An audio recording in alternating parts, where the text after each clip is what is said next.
First thing to mention is, I know most of you are using VS Code now. It's amazing. Don't use the live server.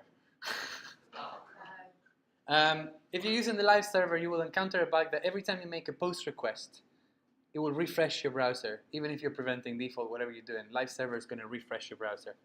And that's going to lead to bugs. And the problem is not you or your code. The problem is the live server. So it's great, VS Code. Keep using VS Code, but open the file directly. Just open index.html like this.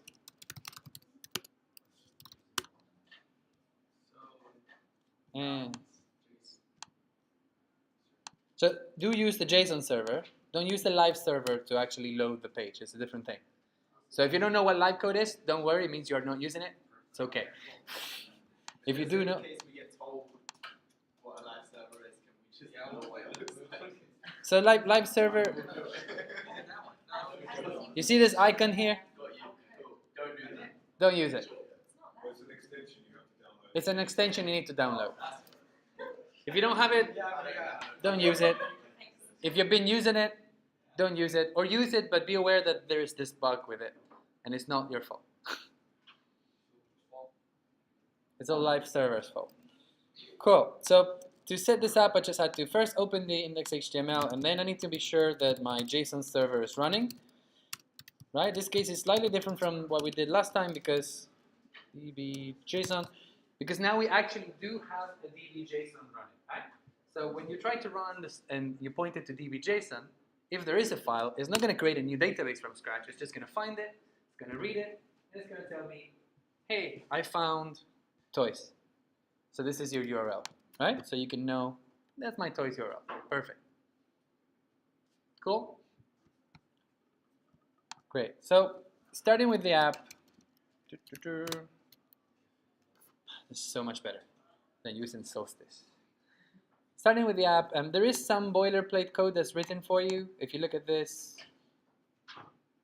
we do have that, but we don't need to worry about it. All this is doing, and this, is selecting this on the page and making sure that this can hide and show. Right? So we don't need to modify that code. We don't need to add anything to it. We can leave it as it is. Yeah. The code that actually came with it, let actually equals false. We ended up commenting that out. So, because this is what is allowing you to toggle things here, right? It's checking if addToy is true or false. So it just used a variable called addToy. That means that if you want another function to work to add toys, you just have to call it something else. Or you have to rename this one. Right? So it's checking if this is true or false. And if it's true, it will show this, the toy form. And if it's false, it will hide the toy form. It's a toggle function. That's the code that's doing this, right? It's toggling this on and off. So the naming of this variable is a little bit inconvenient. Maybe I would call it something like, on VS Code, if you right-click and you say rename symbol, it will rename this instance of this variable everywhere else. So I can call it maybe like show add toy form, something like that. And now it changes it everywhere for me. So if I want to call my function now add toy, it's not going to create any conflicts, right? It's going to work. That should still work. We can refresh the page and check it out. So it's still working. It's just now it has a different name. I think a better name. Cool. So we can put the code here or here. Let's start at the bottom. Now, what's the first thing that you did?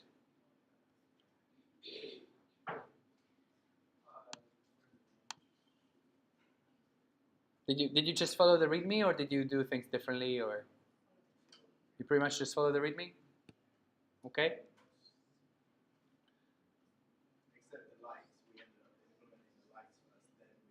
Okay. Cool. So you don't have to do everything exactly in the same order that the README says.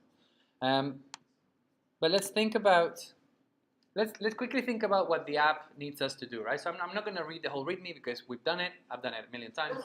You've just done it the whole day. What will a finished app look like? What do I have to do? Let's try to list all the things that I need to do. Show all the toys. So right now in here, we don't see it, but there's a div, right? But we need to put toys. Cool. What else? We need to be able to add new toys. We need to be able to like toys. That's pretty much it, right? Show all the toys, add a new toy, like the toy. And when we say these things, show toys means, well, we need to update the page from stuff that's on the server.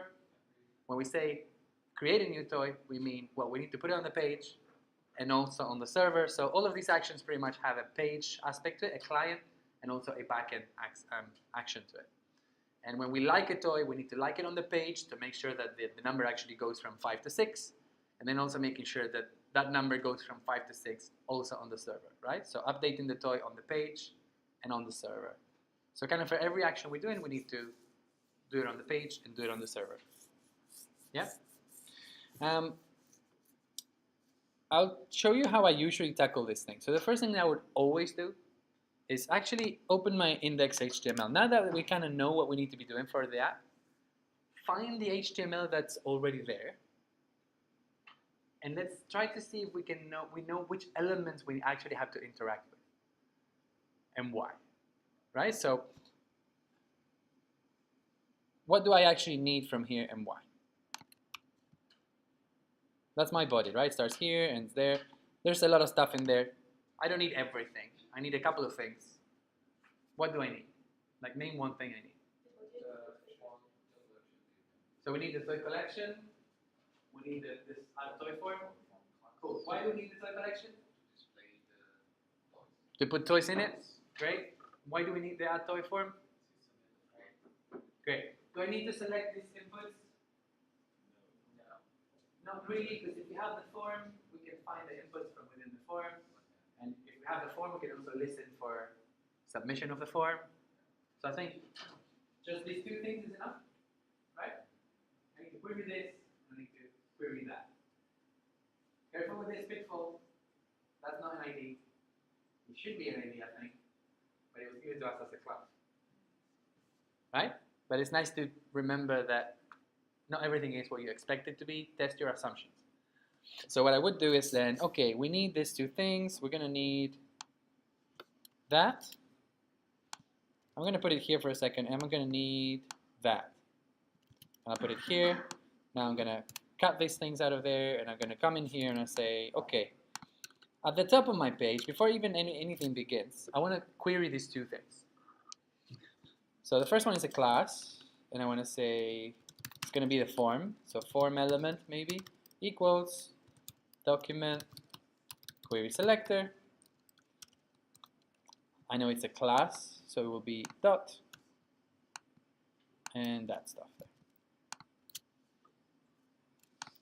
The second one is the toy collection, maybe element equals document query selector, and we're getting the toy collection. In this case, it's an ID, so we use a hash. Great. What would be the next thing that you do?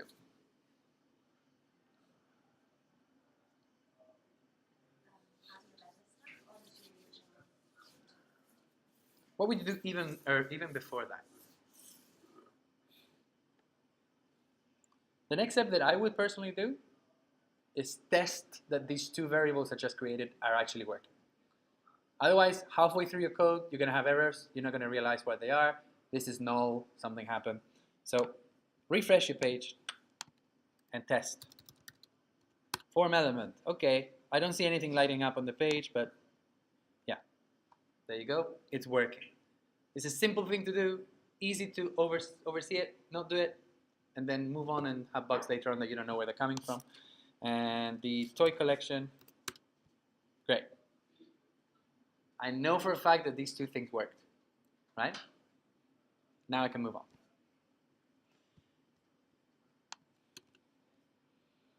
So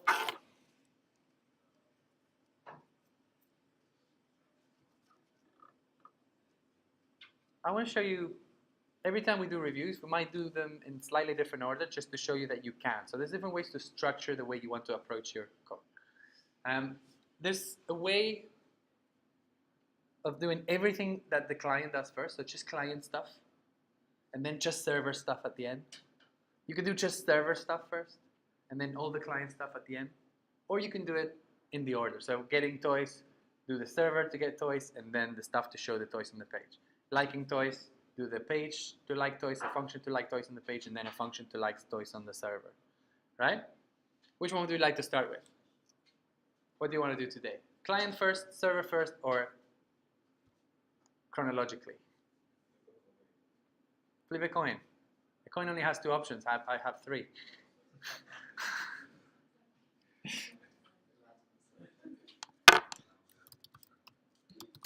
Math.random. Okay. So if it was below 33, it was going to be client first.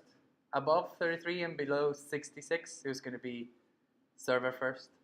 That's not how you said it the first time. No, what did I say the first time? So they client. All right, let's do client first. So anything 33 and down was option 1. Anything between 33 and 66 was option 2. Anything above was option 3. I added randomly, random number. So we're doing client first? Yeah, sure. Awesome. Forget about fetching. I don't want to fetch until the end. I'm going to do everything except fetch. This is actually the way you would approach this. The reason why you would do this is, well, first of all, so you don't have to fetch right away because then it can get a bit annoying. But secondly, imagine that you're working in a company, and imagine that you have a front-end team and you have a back-end team, and the back-end team is building an API for you to use, and the back-end team tells you, we're not going to be done with this API for the next 2 months. It's very complex. We need to build a lot of logic to it. There's a lot of stuff, right?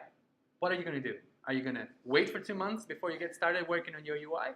Or are you going to start working on the client stuff while they're building their stuff, right? The answer is get started right away. What do you need to get started right away? There's no API, so it's not going to be ready for 2 months. Some data, right? I don't need to have the exact data that's going to be live when production hits, but I need to have some example data, right? We call it mock data. I need to have some mock. I need to tell the server team to say, hey, I know this is not going to be done for 2 months, but tell me what the data is going to look like. So I at least know how I can work with that data. Right? So it's called mock data. So let's pretend we have mock data. And the way to do that is I'm just literally going to copy all these toys over. Yeah? And I'm going to put them in here and call it like mock toys. Those are my toys. I'm going to format the document. Yeah, it looks a bit weird because it's JSON, but JSON is valid JavaScript. If I refresh the page, I can type in mock toys, and there are my toys. Right? So we're going to completely disregard server interaction. There is no server because they haven't built it yet. We're waiting. It's not ready. So we're just going to do client stuff for now. Make sure the client works. Then when the server is ready, we can add the rest. Cool? Great. So forgetting that servers exist, we don't have a server, we just have our data here. No need to fetch for any reason. What do we need to do now? What are the client things we need to do? We need to be able to show a toy, right? We need to be able to create a new toy, and we need to be able to like a toy, right? Just on the client. So show a toy, and let's call it add toy. I'm going to build it here. I'm going to say add toy. Well, let's build it like functions like this. Add toy. So to build this function, this is going to be, what data do I need to receive? Just one toy, right? So we get a toy object. And now inside, let's do whatever we need to do. Was that given to you, what it should look like? It should look like this, right? So I can copy this, come in here, put it like this. That's great. So in this case, we don't only have, not only do we know what the data looks like from the backend team, but the design team also told us what the HTML should look like, right? So that's great. So I know the data should look like this. What's the easier? What's the best way to try to render this? Put this on the page. How did you do it? You create an element, and then inner HTML. Cool. That's like the hybrid way. Remember, I told you there's a way you can do it fully in JavaScript. You can do it fully with inner HTML, but that can be a bit risky sometimes. Or you can do a hybrid where you just create one element and then inner HTML the rest. So let's do it that way. So I'm gonna create this element with JavaScript and then inner HTML all the stuff. So first thing is toy div, maybe. That's a good name. It's gonna be document, create element. We're creating a div. I want to make that match, so I need to make it. I need to give it a class. Do you know how you give classes with JavaScript? Class name equals whatever, right? So in this case, card. So now I created this. So that div's out of the way. I created it. Now I just need to inner HTML the rest. So toy div, inner HTML, and we start interpolating here, and we end there. That's it. Now we just need to dynamically add all the stuff about my toy, right? So we have the name, we have the image, we have the number of likes, and we have nothing else. That's it. So the name, how do we get the name? Toy name. The image. Will it work if I do it like that? Just in case, I'm going to add a little quotes. So image and the likes. Sorry? Which one? No, I put quotes now. It was like this before, right? No, but the image in the object itself, Yeah. the URL is already in quotes, right? It's in quotes because it's a string, but when I interpolate it, it's not going to have quotes. I think it works anyway, so the parsing takes care of that for you. But yeah, I just added there. I feel better that way. So you can add them or not. And then the toy likes, right? Seems okay? What am I missing?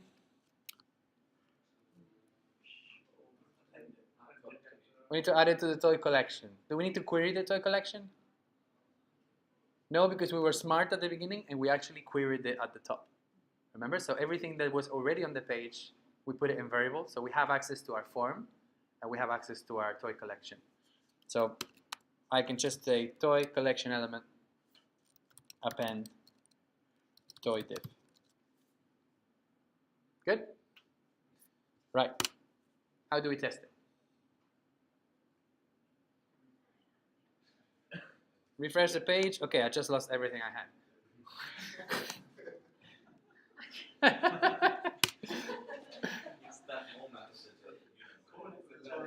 I need to call it with a toy, right? This is a function that expects a toy. Do we have toys? Do we need to fetch toys? No, because there's no server. We have our mock toys. How do we get one toy from here? Just, we can get one. There you go. That's the toy, right? So we can say add toy, mock toys 0. Let's call the first one. There you go. That's Woody. Let's try it again with a different one. Make sure that it's working with different cases. Yep. Mr. Potato Head. 8 doesn't exist. That's fine. We have 7. Ooh.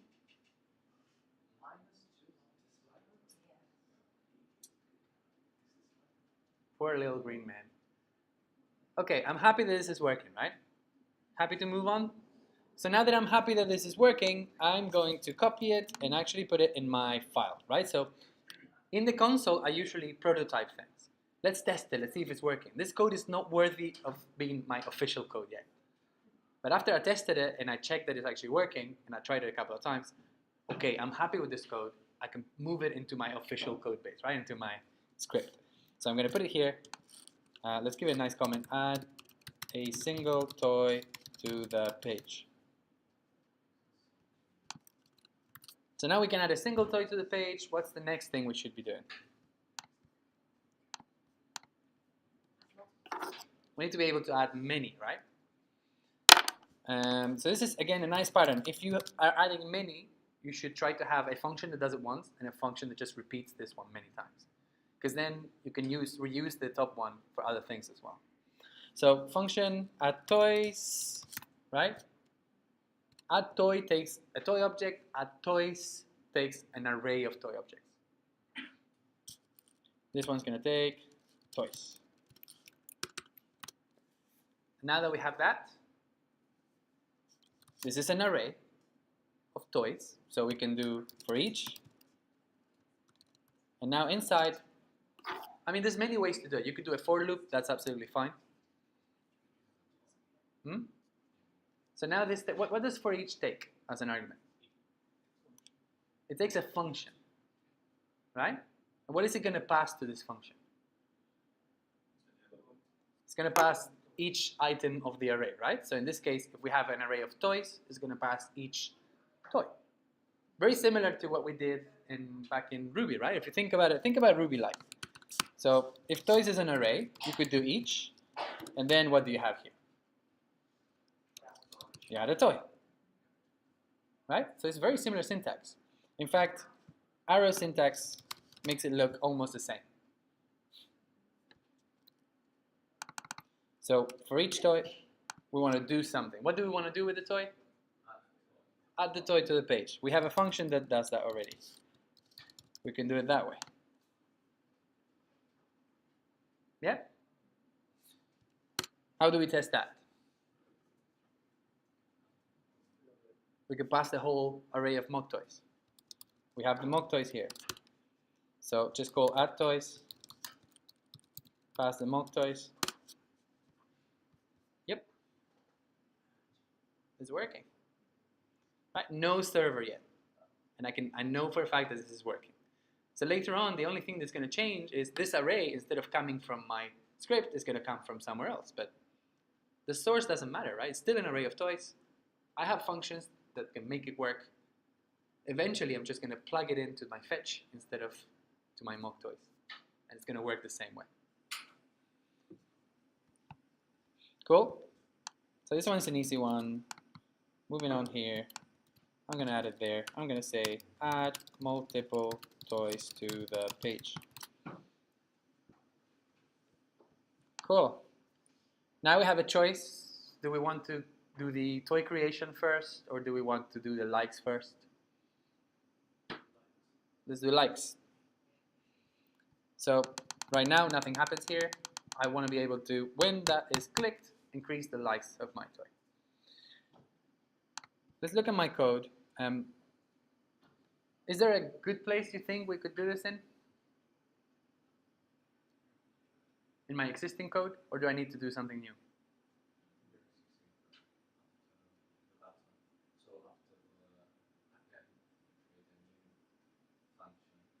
So maybe when I'm creating toys, I could be also adding event listeners to my like buttons. Right? The benefit of doing it this way is if I add my event listener here, my event listener is going to have access to my toy object. So it's going to make things quite easy. Also, here I have access to my toy div. So think about it this way. Let's take a look at what we can do here.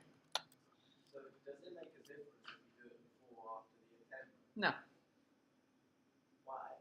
Because at this point, after this line 84, all of the items, all of my elements already exist. They exist outside of the DOM, they exist virtually in JavaScript, but they exist. So I can already add listeners, I can already do what I want. Right? All this is doing, this is not creating anything, this is just putting on the page, putting it inside the DOM. Okay. Yeah. So it's irrelevant if I want to add it first or after. I mean, I was always doing it after before you append it to the DOM. no, it will work either way. So, I mean, at the end of the day, doing it before or after, it doesn't make much of a difference. So you're good to go. Great. What are we listening for? What element do we want to listen for? This button, right? Do we have it? But do we have it in a variable? I mean, it's impossible that we have it because we just created it. So it wasn't on the page when the page began, right? So this is not something I have. This is something I'm going to have to query. Think about it this way. After line 83 or after line 84, when this code finishes running, my element exists because inner HTML was parsed, the browser created all the elements, it's now an official element, right? It's a valid thing. What's the easiest way to find this button then? I could do a query selector. What do I do it on? I could do it on the toy div. Why is that better than doing it on the document? It's more specific, because if I do it on the document, and if I look for the like button class, what am I going to find? If I have 10 toys, right, and I do a query selector, and I look for a like button class, I'm just always going to find Woody's like button, right? But if I do it in the toy div, well, each toy div is going to be different, right? So each toy div here refers to a different toy. So if I do toy div query selector, the only button I can find is the one that belongs to that particular toy. So let's do it here, and let's say like button equals, and now we can find toy div query selector. So I'm saying find something only in this HTML, nowhere else, just in there. Let's find like button. So we found it, and we add a listener to it. Now that we add a listener to it, what are we listening for? It's a click, because it's a button. And if we wanted to, I don't think we need an event for this one, right? Because it's a button, we don't need to prevent default, we don't need to find target, we don't need to do anything weird. So if we wanted to, we could just ignore the event. Well, what we care about is what happens inside this function, right? We're saying this is an empty function. It's a function that takes no argument, but when it's called, it's going to do some stuff. What do we want to do here? Yeah. How did you do it? So you want to edit this p tag, right? We added a class to that path, and outside of the function, we taking that variable const. Okay, so we can add a class to this, sure. We can say likes. I can query it here together with a button. I can say, let's also query this other thing. Likes element, likes. So now in this function that I wrote here, I also have access to my likes element. Yeah, but we had a problem with that. We have to put that outside. Okay. Because it was taking just the first one. But that's because you were doing it on the document probably instead of the toy. Yeah, that was what it was. Yeah, that was. But I think we also had it inside the Because it wasn't using the. But if you have it in, having it inside the event listener or outside is not going to make much of a difference now because we're querying the same thing. The only difference it makes is that this way we only query it once. If we put it inside the listener, we're actually making a query every time. But the result is the same. Yeah, we did that. Sorry, I'm so wrong. Don't worry. It's all good. Just make sure you do it on the toy div, right? You do a query selector on the toy div. So now that's there. So we have access to the button. We're listening for clicks. And we have access to the likes element. How did you actually change the thing? How did you manage to make it go up by one?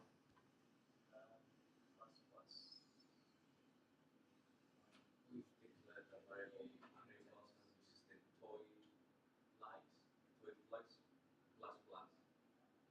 Yeah, so you're not declaring, you're increasing. Yeah. Cool. So because we have access to the toy, this is a toy that has 5 likes, let's say. I have access to my toy. This toy is there in memory, right? So because of scope, I can see the toy, I can see the likes. So I can also increase the likes by 1. So now my toy in memory, if it had 5 likes before, now it will have 6. If it had 6, it will have 7. And so on. Now I have a new number of likes, right? So what do I need to do? Is there something fundamentally wrong by saying toy.likes plus equals 1? No, it's fine. That's okay. It's absolutely fine. This is just shorthand syntax for the same thing. You can do it many ways. You can do it like that. You can also do it like that. So isn't there a difference in that you're reassigning the toy.likes variable to The other one is also reassigning it for you behind the scenes. It's just syntactic sugar for the same stuff.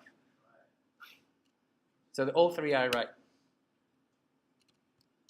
I'll just do that because it's shorter. Cool. So now the likes have gone up by 1. So in my head, if I had a 5, now I have a 6. And now I just want to grab that 6 and chuck it in the, actually update this element, right? Which we have access to because we saved it here. So what do I need to do? Likes L inner text. Always prefer text over HTML when you can, right? Unless you're actually putting HTML, do inner text. It's safer. Cool. And what do I put in here? Toy likes. Yeah, toy likes. Wow. And then we also need to make sure, because we have the word likes, right? So toy likes, let me get rid of that space in there. And we can say, I can interpolate. And I can say, Does interpolation work within a text? Yeah. So So- it doesn't have to be HTML. no, it doesn't matter. Because eventually what is being put in inner text or in HTML is the final string.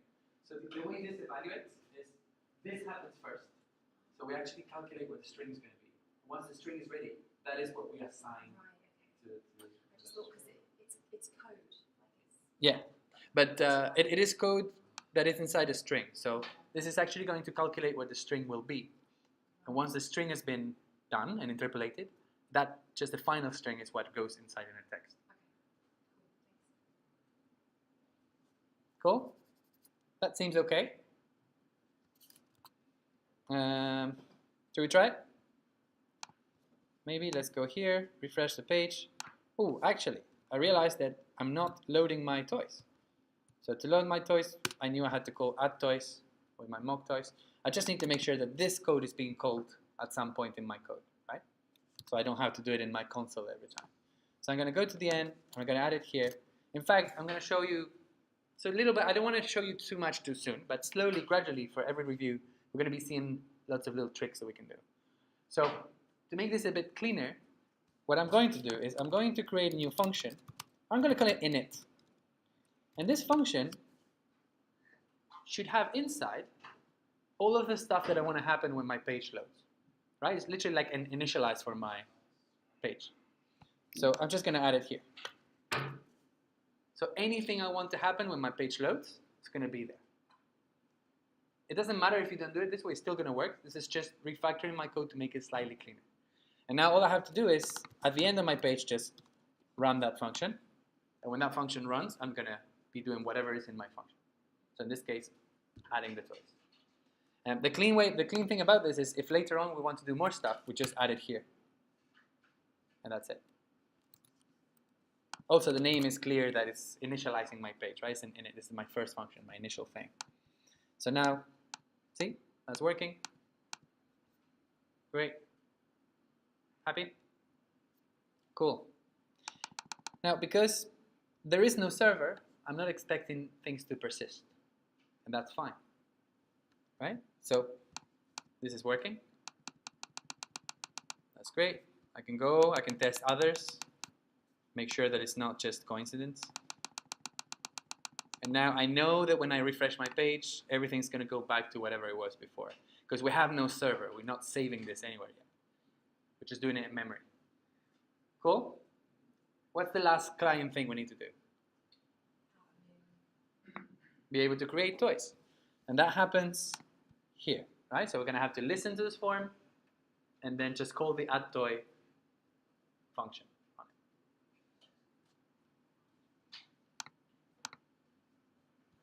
Cool. So the first thing is, let's figure out how we can listen to this toy. Let's add a little note in here saying,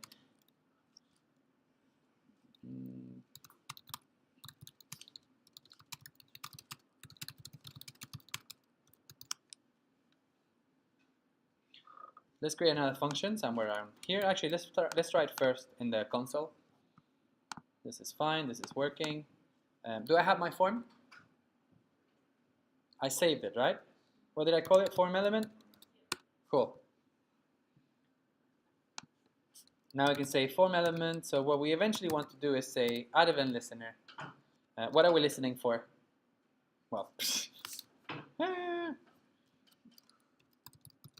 we're listening for a submission. Do we need the event? We do. Why do we need the event? I could grab it from the form. Because the default behavior of this event is to reload the page. Yeah, so we need to prevent the default. That's the main thing we need to do. And if we want to get the data from here, we can too. We just need to get it from event target, right? So event target and form element are the same thing. So I could, instead of, yeah, event target and form element point to the same element on the page, right? So we don't need to find, we don't need the event for the target in this case because we already saved the target in a variable, right? The target is that one. What's the event target value? What's the difference between event target and event target? So target is going to be different every time, right? Target is what triggered this event. In this particular case, what triggered this event? The form. So we have the form here. In other cases, when you click a button, then the target is going to be the button, right? So target is always what element actually triggered this event. So target is not always the same. You need to be careful with that. But what's the difference between event.target and event.target.value? So event.target is the form. Event.target.value is the value of the form, which doesn't make sense. It's undefined. So I can put a debugger here. So when is it not when you have like a value within the Take a look. tag? So I'm going to add a debugger to this. Yeah? Just so we see what happens. So now when my form is submitted, I am in debugging mode, right? So this is the same as binding the pry for Ruby. I stop the code, I can check some stuff. So you can see, if I go to my console, I type event, I can see my event. There's the event. I can see my event target. It's the form. You can see that this and this are the same here. And if I do value, I can see the form has no value, right? Where are my values?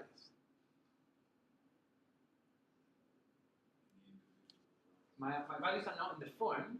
My values are in each input. So we need to find them. So if the target is the form, we can find them by name, right? We can say name, and that's the name input. We find it because it has a name of name. Right? What was the other one? Image. And we can find it because it has a name of image. Now this one, that one has value, which happens to be empty. But look what happens. What's going to happen if I change this to blah?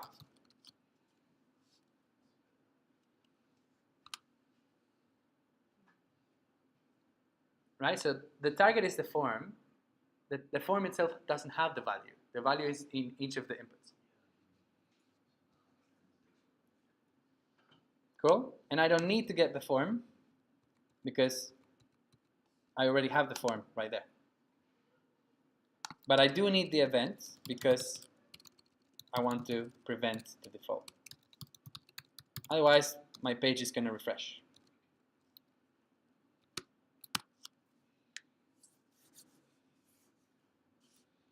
Cool. What do we do at this point then? So we stop the page from refreshing. So now nothing should happen. But also we're not doing anything else, right? What's the next step? We stopped it. Now what?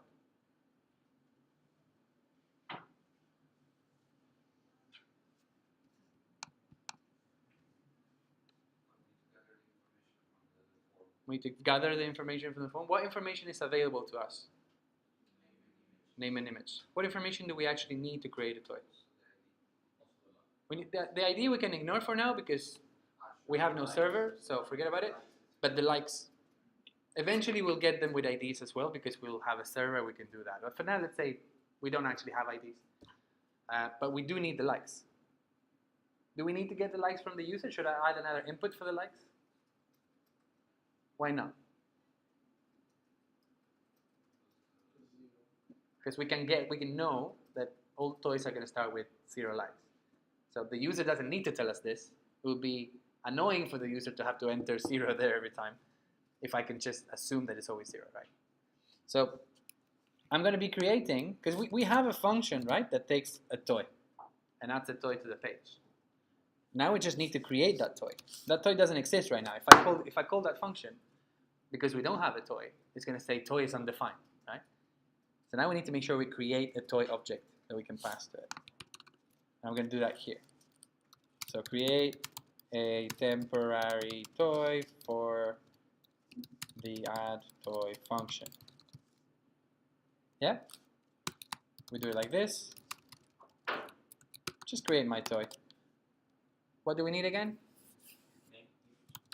Name, image, likes. Likes I know. Easy. It's always going to be 0. Name, I need to find out. Image, I need to find out. Where do we get the name from? Form element, name, value. And this one is form element, image, value. Yeah? It's fine if you want to save them in variables first and then put them here, same thing. But eventually we need to have a toy that has these 3 things. A toy object. And now that it does, we just, okay, so now we have everything we need to call add toy, right? Because add toy right now is not using IDs, so we don't care about IDs. Should we try it? So if I press enter, now we should be listening for submission of this. And if I press create, and I go down, it's happening, right? So we knew that add toy was working. We knew that function was working because we tested it before. So all we have to do now is just create the information that the function needed in order to work, which is the name, the image, and the like. We do that here, that's it. We have everything we need. What we have to do is just call that function, and it works. If I click the likes, they're going up as well. Because every time we add a toy, we also add a listener for that like button to increase the likes. Cool? Let's try with a valid image and see if that works. Or let's type toy. No, not shopping. Okay, that's fine. We can try this one.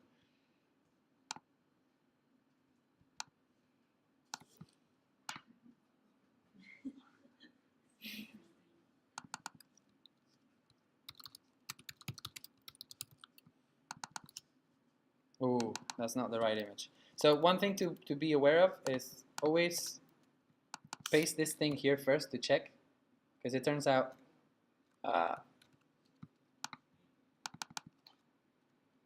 this format is not a valid format, right? We can try it. Let's see what happens. Oh, it does work. But that's not a URL. That's actually the entire image stored in a string. All the pixels and all that stuff. It does work, so we're good to go. So image is clever enough to either take in a URL for the image or the actual data for the image. No, that's all right. If anything, it's faster. Yeah. So either way, you always need to get the data for the image. The difference is now I am giving you the data. The other way is I give you the URL for the data, and then the browser has to go and fetch the data. So this is actually faster than giving a URL. Like this links to JPG or whatever. See what happens there? When I give you a URL, the server actually tries to make a GET request to that URL to find the data to create the image. Here it doesn't need to do it because you didn't give me a URL, you actually gave me the data. So it's less work for me, I can be lazier, I can just use this data. Yeah. So this is working, likes are going up, all is good with the world. Let's take 5. And then when we come back, we're going to start doing all the server bits.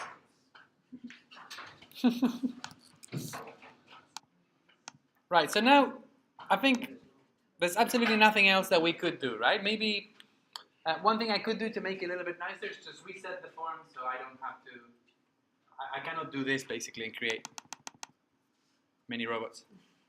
An army of robot trucks. So I'm going to go back to my code and I'm just going to say, okay, let's find the place where we're creating these toys. It is happening. Where is it happening? It's not happening because I didn't put it in my code yet. I left it in the console. So, first step, copy this over. Add it in here. Because we have that init function there, I don't want to leave this code just loose like this. I want that to happen in my init function. So when my app starts, I want to do a couple of things now. I want to put all my toys on the page and add a listener to the form. So I'm just going to wrap this in a function just to give it a good name, right? So I can say add new toy listener, something like that. It's just going to be a function that when you call it, it doesn't need to return anything, I don't care. It just needs to run that code. So when I call add new toy listener, it's going to actually attach the event listener to my element. And now I just need to be sure to call it here. Right, so you see why this is a bit cleaner. So if I look at my init function, I see, okay, when my app loads, I'm going to get all the toys, put them on the page, and also add this event listener. And if I want to find out exactly what this is doing, I can just go and check the name of the function. But you can give them really good English-like names, right? So your code becomes pretty much almost self-documented, right? Just by reading this, I can tell you pretty much what's going on. And we can give a nice comment here.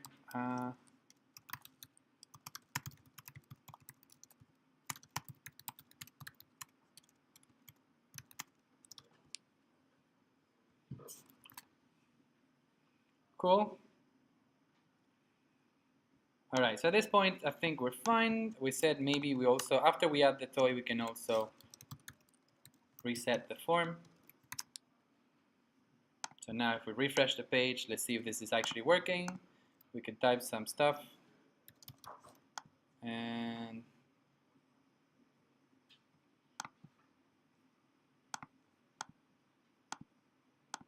oh, come on. Really? I get it from here.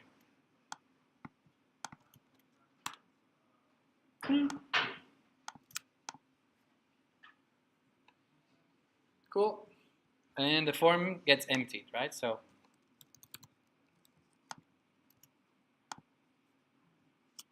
yeah, it's working fine, client-wise. Now all we have to do is what is missing? So when I say server interactions, what are my server interactions? What do I need to do with my server?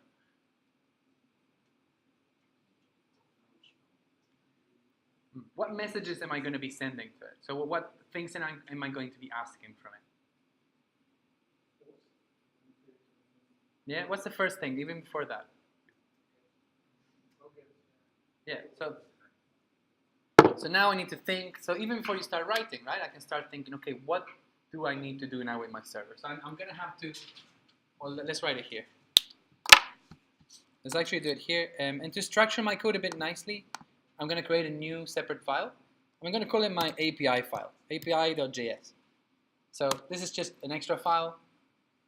For restructuring purposes, I'm going to put all my server stuff goes here.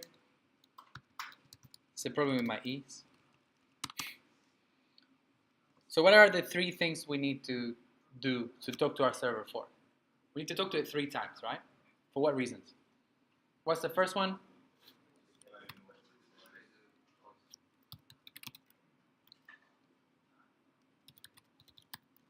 Get all the toys. What's the second one? Yeah, so add a toy. And like a toy. Wow. So let's take care of the first one. Get all the toys. What kind of request is this? What kind of request will this be? And this one?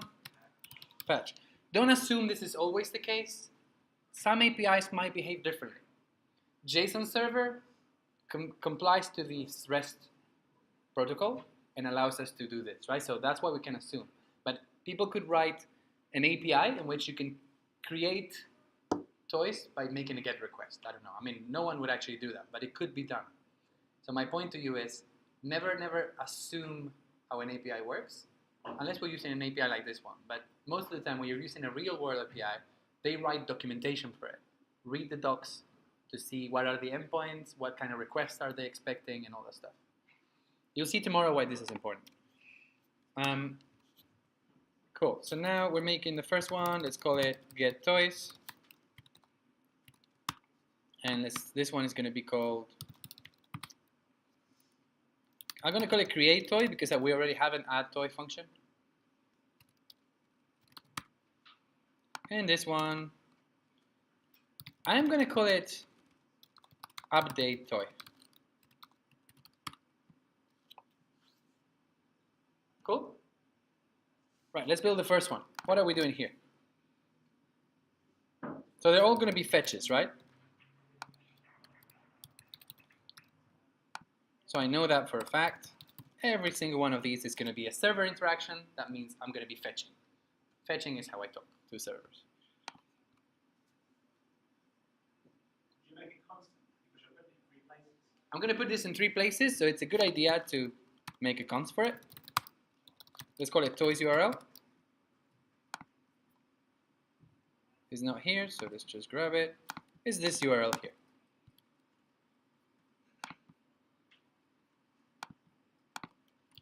Yeah, just to be cleaner, so we don't have to repeat ourselves so much.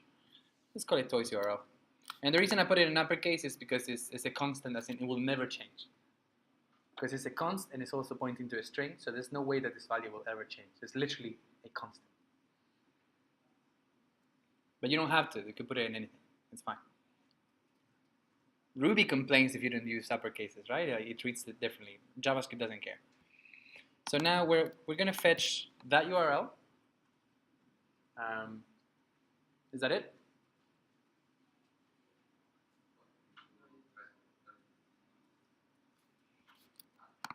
So we are fetching, what do we get back? A promise with a response. We don't care about the response itself. We want to grab that response and parse it. So we know it's JSON that's coming back. So we want to parse that JSON so we actually get back our toy data. Is this good? Is that function good to go? What is this function returning right now? So right now this function returns undefined.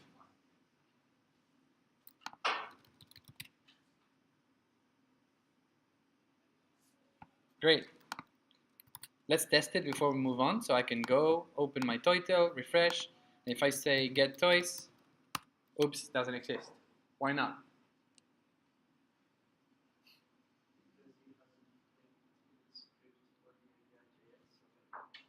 So I put this in a different file, and it's not in my HTML, right? So I need to go back to my HTML, and I need to make sure to also include that file. Let's try it again, refresh. Oh, there you go. Now it exists. Let's test it, get my toys. I get a promise. The promise has an array of toys. Cool. Before we move on, okay, now that the server has been built and the backend team is finally done, we can stop using our mock data and we can instead get our toys from the real server, right? Can you just explain what you did in the script right there? Just in the code to allow that. You mean this? Yeah, that. So every file that we have, every JavaScript file, if we want to have access to whatever we wrote in it, if we want to run it, we need to put it here as a script. So before, I was only running the index.js file. Oh, okay. Now I just added the API. Because otherwise, whatever I write in here doesn't matter, right? Because it's never running. In Ruby, you just like pull an entire folder.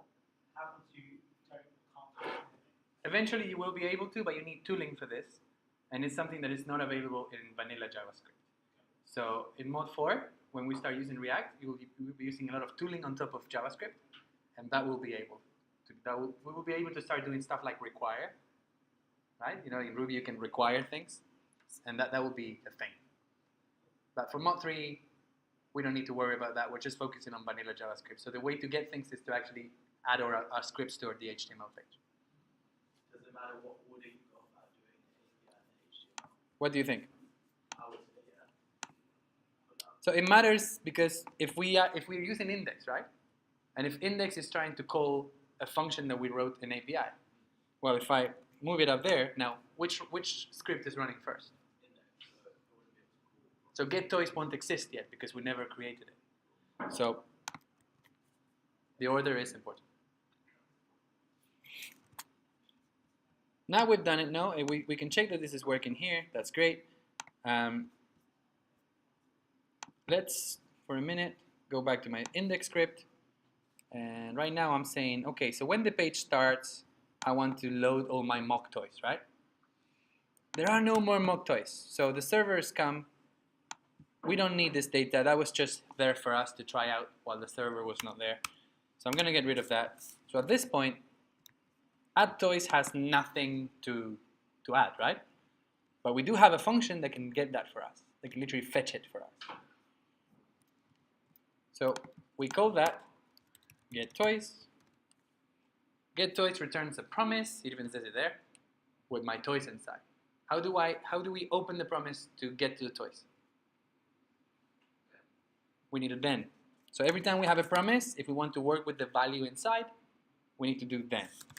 And then expects us to send a function in here to do something with my toys, right? So whatever function I have is going to be receiving toys, and then I can do whatever I want with the toys. So now we do have a function that we can chuck in here, and we can pass the toys. So just like that, we went from calling add toys on the mock toys we had to calling add toys on the toys that come back from the server. So now I'm saying, fetch me the toys from the server. When they're ready, it doesn't matter how long it takes, then call add toys with those toys. Cool? And we can try it. And if it worked, the answer should be, it looks like nothing changed because it works exactly the same way. The difference is now mock toys doesn't exist anymore. We're actually getting the real toys from the server. That was easy. So you can start on client stuff and disregard the server completely until later. Those are two separate things. Next step is actually being able to create a toy. So I already put fetch in there because I know I'm going to have to fetch. What is my endpoint? Where do I fetch? Same one. Okay, what are we missing now? So we need to pass some configuration to this fetch, right? So this time, it's not going to be a GET request. We need to first of all say, this is a post. We set it here. So you can create in options or you can put it in line, same thing. But what matters is what we have to put inside this object that we pass, right? So what things do we need to pass here? We need a method. Why do we need a method? The default is get. We want post. Because we're posting, are we sending some info? Yeah. So what two things do we need extra? We need the headers to specify what kind of data are we sending, JSON, and we need the body to actually send the data. So headers, what is headers? Yeah, but what should go here right after headers? It's another object, right? And this object has a key of content type. Why do I write content type like this and not like this?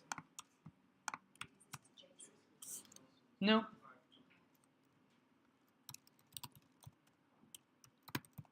You see that kind of doesn't work?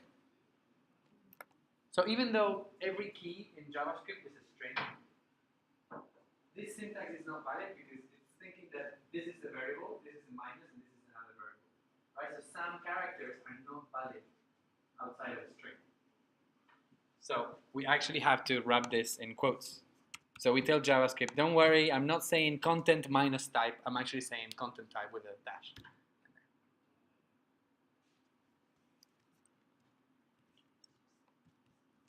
Right, I could do anything else here. Like if I wanted to do accept, I could write it like this. That works because there are no weird characters in this one, right? So the key can stay like that without the quotes. But this one has to have the quotes because it has that little dash in there in the middle. And the final thing we said is the body. What are we going to put in the body? So I told you I'm sending some JSON data. So then we need the JSON data. So whatever we're going to put inside, I know for a fact that I'm going to have to stringify it. Because I cannot send JavaScript, right? I cannot send an actual object. I cannot send an array. I need to send a stringified object or a stringified array. What do we put in here? The object of The toy. Where do we get it from?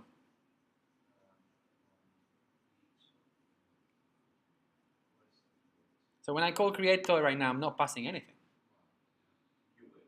I have to, so I need to change this, right? So when we call create toy, we need to receive a toy. And now that we have it, whoop, we pass it.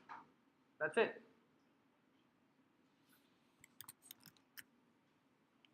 Let's go back. How do we make it work? Now that we know that create toy is a function that we have access to in our index file, how do we make it work? Are we already creating toys at some point on the page? Yeah. So the logic for the when, right, the probably is going to be what, an event? So when are we creating toys? From submit. So let's look for the submit. Oh, there you go, found it. Here's my submit. This is when I create toys on the page.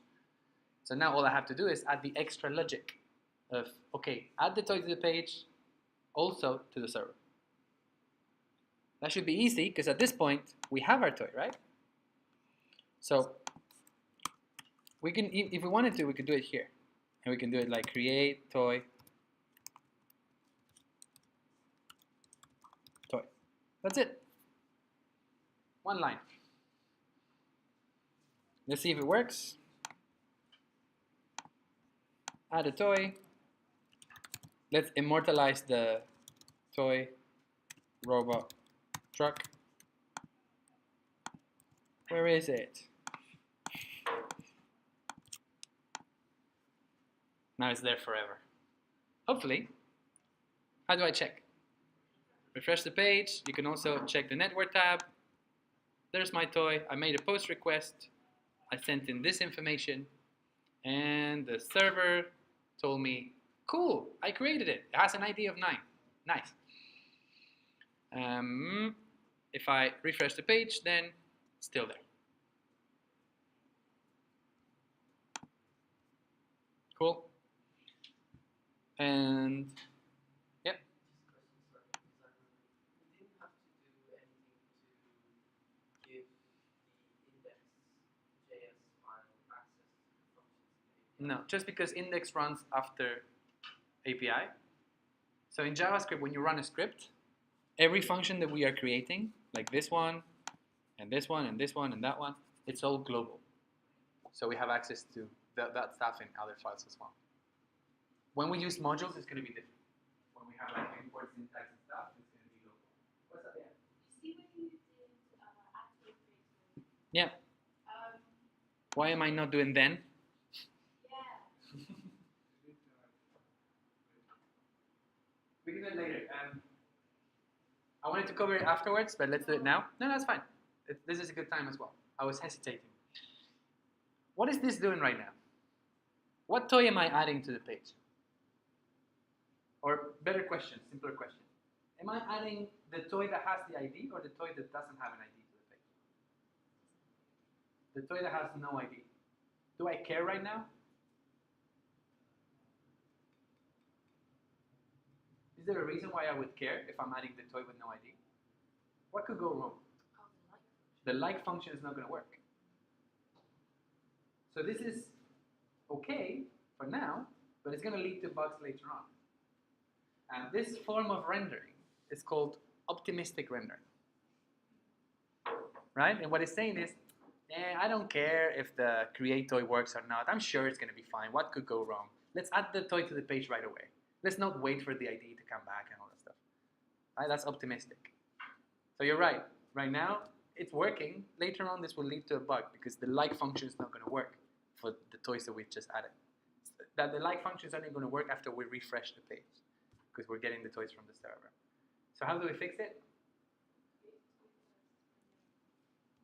So we create the toy first, and then, literally then, there you go. So now, what toy are we adding to the page? The one that's been created and the one that has an ID. You lost. Okay. Let's go back quickly. Look at add toy. I'm passing what? Right? Where is it coming from? So is this the toy from the server or is this my toy locally? Does it have an ID? No. Got it? Cool. Yeah. Where am I calling? Which toy am I passing now? Where is this one coming from? Yeah, from here, which is the server. Does it have an ID? Yeah, because it's the one that came from the server. That's it. So it looks almost the same, but one toy had an ID, the other one didn't. It's always better to try and use the one with an ID. What's the drawback about this? What's going to be different?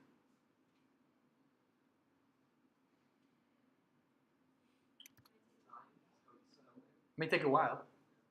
Because now I'm only adding the toy to the page after the server gets back to me. What if I'm in a tunnel and it takes 10 seconds for the server to get back to me? What if it never gets back to me because I lose internet connection? Look. Let's try it, right? So let's take a look at this. And if we do it quickly, everything should be fine. If I click create toy, I take a look down. Huh. Where's the toy? What happened? Did I not refresh the page? I think I didn't. Yeah. That's just a different thing, actually. Yeah.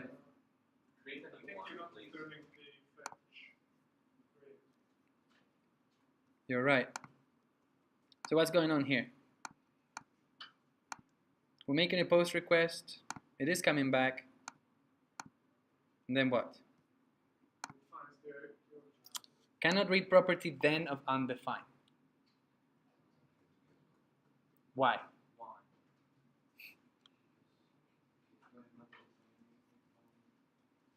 So if we're trying to say call then of undefined, that means at some point we think we have a promise, but we don't.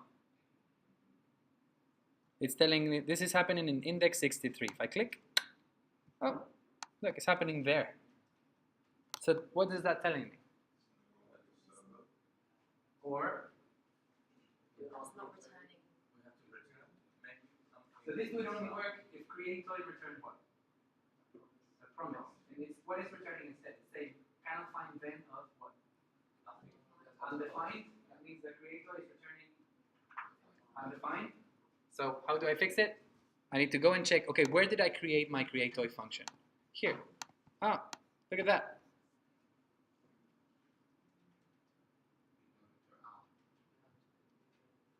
We forgot to write the keyword return. Right? Common pitfall, not Ruby. Things don't return automatically. We need to type return here. Wasn't it not working before where it was creating? Because we weren't doing then on the create toy. We're just sending the request and forgetting about it. So the request is being sent, and we are getting the response. We're just not doing anything with the response when it comes back. We're returning undefined. So there's two things I'm missing actually. First, I'm missing, I'm not parsing the response to JSON when I get it back. And then I'm not returning this thing. So we had a bug there, we need to return. And we had a bug here. We also need to, when the response comes back from the server, we need to parse that response.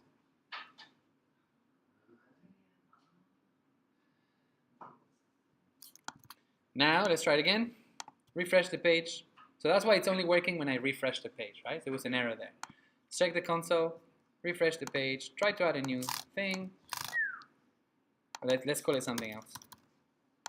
If I go down, now it's working. Because now the then is actually working on a promise, right? Which is what should be done. You cannot call then on undefined. We were returning undefined. Cool. That was pretty quick, wasn't it? And that's only because we have a good internet connection and because my server is actually on my same machine. Right? What if the server was in China and we were on a mobile phone with a 3G connection? Well, we can test it. Let's go to China and put a server there.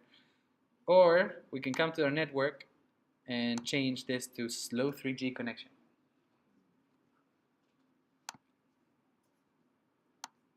Now let's try it.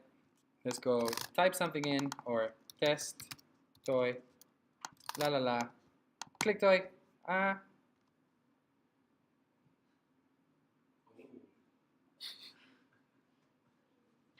Yeah. That feature just for this reason, like to test. Yeah.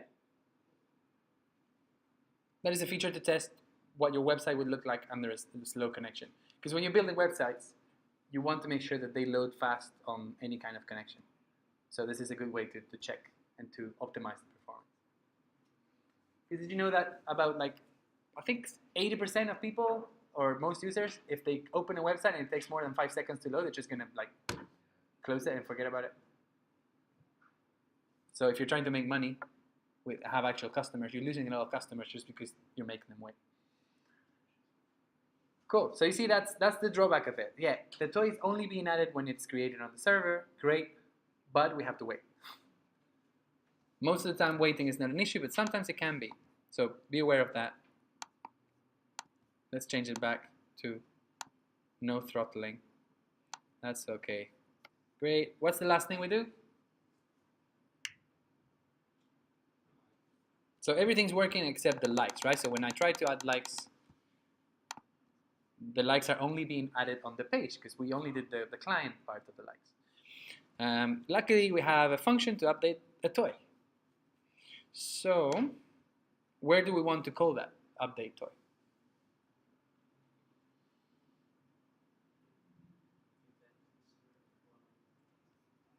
Yeah. So where are we increasing the likes on the page?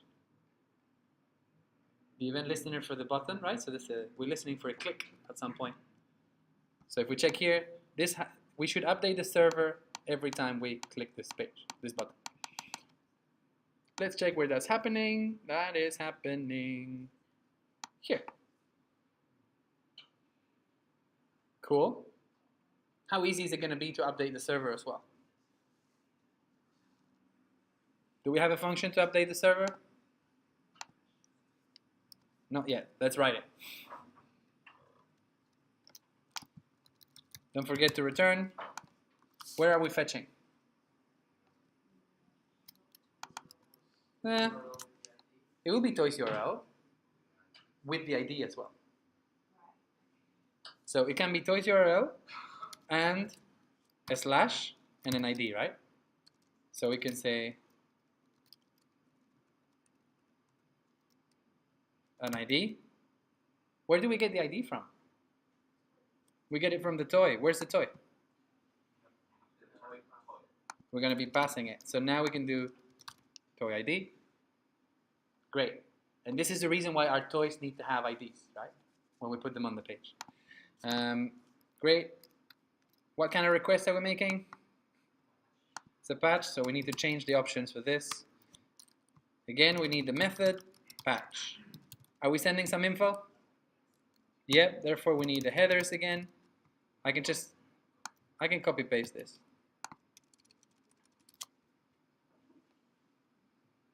Again, we're sending JSON, so we need to tell the server, I'm going to send you some JSON. And then the JSON. And the reason I wrote it like this is because this way the function is quite generic. We can use the same function to update the name, to update the image, to update the likes, to update whatever, right? It's literally updating the toy. As long as I pass it a toy with an ID and some info, it's going to update that info. I need to be sure to also parse the response because I might want to use it later. Great, so don't forget to return, don't forget to parse. Let's take a look at this. Now when we look back at this, going back to index, okay, now we remember that this is where we're actually liking the toy on the page. Now we just have to also update the server with the same info. And do we have a toy now that has an updated like? Here, right? So because we have this toy here.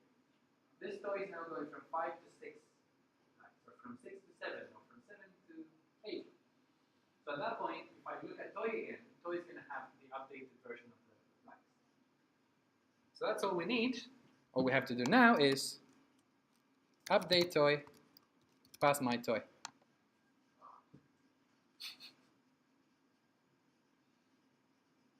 Yep. So within the patch, along with the patch, is it just toy? It's not toy. It depends. So the way I wrote it, I can update the likes, I can update the name. So it's basically sending the whole toy every time. And the way the patch works is it's going to read the whole thing, it's going to update the whole thing, which is okay. But yeah, you could also do it like this. If you just wanted to update the likes, you have to say likes and then toy.likes. So that now this is a function that can only update the likes of a toy. We narrowed it down, right? But we lose the versatility of being able to do more. That can update anything because it will send the whole toy every time. So now if we take a look, let's see, refresh the page, increase the likes. Look, you see it on the right already. Every time I click, I am making a new request and the likes have gone up to 12. So I know that when I refresh my page, the likes are going to stay. So let's give some justice to the little green man. There we go. And if you haven't, a bonus feature would be delete toys from the page. Maybe give them an X button so we can also delete them. We're not going to do it now because we're running out of time, but that should be fairly simple. If you know how to patch and how to outpost and how to get, delete is just as easy. Cool? Last question to you. How are we updating the likes? Are we doing it optimistically or conditionally? Let's take a look. As in, are we waiting for the server to update the likes before we update the likes on the page? Or are we updating the page right away? Cool. How will you change it then? So we only update the page when the server is done.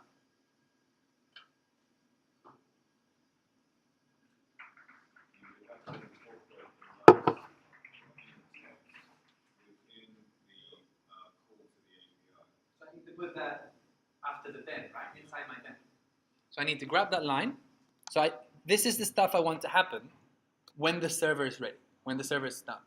So I'm going to grab that line and I'm going to put it inside a .then. Now, I don't care about the toy that comes back from the .then. I just want to know that it worked. But maybe we do. Maybe we care about the toy. Let's get the toy.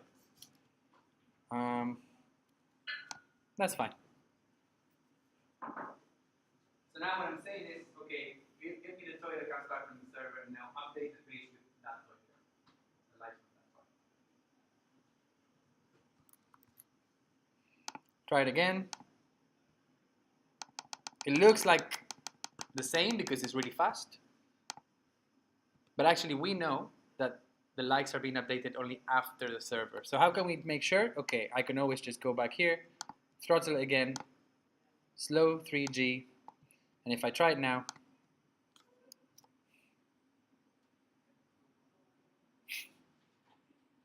click it, 1, 2, 3, 4, 5.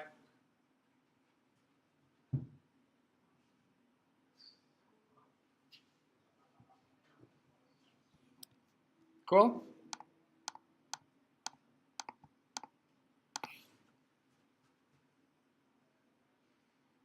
Nice. So now this is happening conditionally, right? Because it's only happening if the server worked. So if I actually turn off the server, let's say we open this and the server has gone down for maintenance. It's gone. What's going to happen when I click this?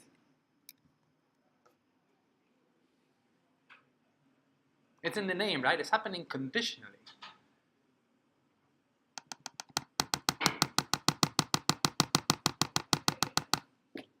It's not happening because it's only in the then. And the then never happens if the promise fails. Cool?